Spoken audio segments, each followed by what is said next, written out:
මේ ලෝකේ ඉපදෙන හැම මිනිසෙකුටම තමන් ඉපදෙන ජාතිය වගේම තමන් අදහන ආගමත් වැදගත් වෙනවා.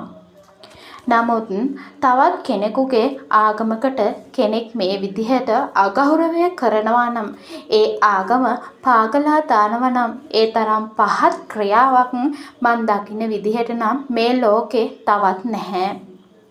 රටක ආගම රැකගන්න මොන අමාත්‍යංශය පිහිටා තිබුණත් ඒ මැති ඇමතිවරුන් මර නින්දක නම් ආගම් වලට නිගරු කරමින් කෙලෙසමින් වනසමින් නින්දා කරමින් රඟන උන්ට අත දෙන්නෙත් මේ අමාත්‍යංශවල ඉන්න බද්දලයෝ බවට අපට හිතන්න පුළුවන්. මේ වගේ නිවට පහත් ක්‍රියා කරන උන්ට නීතියක් ක්‍රියාත්මක කරන්න බැරි නම් එවැනි අමාත්‍යංශය මොකටද? කොහොම වුණත් අපි කවුරුත් ಜಾති ආගම් කුල මල ભેද සියල්ලම පැත්තක දාලා මේ වගේ පහත් ක්‍රියාවන් වලට විරුද්ධ විය යුතුයි. මගේ නම් එකම තීරණය මෙයයි. YouTube වල TikTok වල ඒ වගේම සමාජ මාධ්‍යවල මේ වගේ දේවල් පළ කරනකොට ආගම් ભેදය ඉබේම ඇති වෙනවා. ඒ නිසා ආගම් කුලමල ભેද අමතක කරලා සහජීවනයෙන් ජීවත් වෙන්න අපි උත්සාහ කරන්න ඕන. සිංහල දෙමළ හින්දු මුස්ලිම් කොයි කා අතරත් ආගම් ભેදය වපුරලා ඔවුනොවුන් අතර වෛරය වපුරලා මේ කරන පහත් ක්‍රියාව මොන රටක කවුරු කරත් අපි එය තරයේ හෙලා දකින්න ඕන.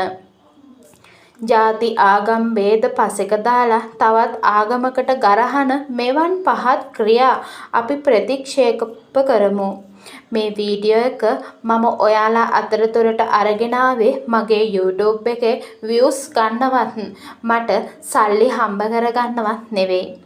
මේ වගේ දේවල් ඔයාලට පෙන්නලා ඔයාලත් යම් තැනකට එනවා නම් ඒ වගේම අපේ ආගම අපිට ගොඩක් වටින දෙයක් නිසා ඔයාලත් මේවා තරයේ හෙලා දකිනවා නම් තමයි මහත් කැමති.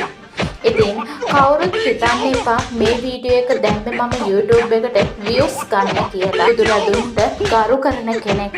ඉතින් මේ වගේ වීඩියෝ එකක් දැම්මේ views ගන්න බලාගෙන නෙවෙයි. තවත් කෙනෙක්ට දකින්න පෙන්වන්න කරලා මේක නතර කරන්න පුළුවන් වෙයි කියන නිසා. මොකද අපි ගොඩාක් ලොකු උදවිය නෙවෙයි. අපිට මේවා නතර කරන්න බලයක් නැහැ. අපිට මේවා නතර කරන්න අපි ලොකු අමාත්‍යංශවල ඉන්න කෙනෙක් නෙවෙයි. ඉතින් ඒ විදිහට මේ වීඩියෝ එක ඔයාලට පෙන්වුම් කරේ. ඔයාලා මේක පුළුවන් තරම් ෂෙයා කරලා මේ කරන වැඩේ නතර කරන්න ඔයාලගෙන් හරි උදව්වක් ලැබෙයි කියලා.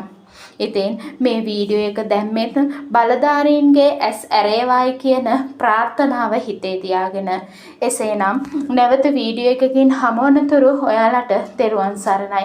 අවසාන වශයෙන් මම ප්‍රාර්ථනා කරනවා මේ වීඩියෝ එක දැකලා බලධාරීන්ගේ ඇස් ඇරේවා කියලා.